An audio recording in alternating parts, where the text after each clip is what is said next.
In section 5, it's asking us to simplify or evaluate the square and cube roots. On the questions number 37 to 39, you were also going to have to solve the equations because of the equal sign in the problem.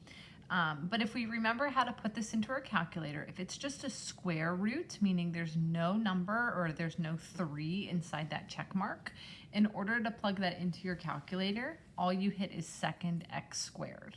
Whereas if it's a cube root, you need to hit 3 second caret.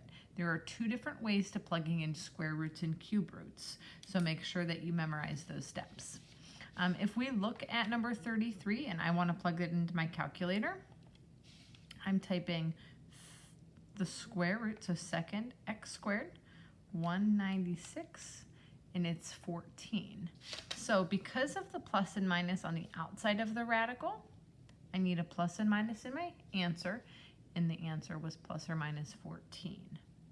Whereas if you take the cube root of 27, negative 27, you hit 3 second caret, negative 27, and that gives me negative 3.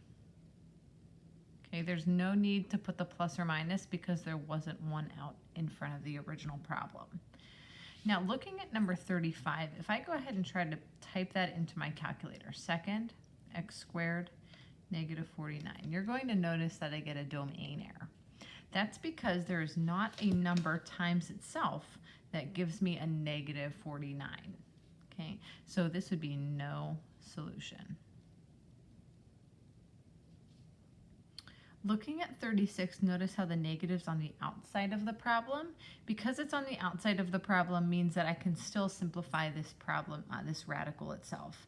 I'm keeping the negative on the outside, and then I'm rewriting the problem with a square root on the top number and a square root on the bottom number. Now the negative is going to stay into my answer. The square root of 121 is 11, and the square root of 144 is 12.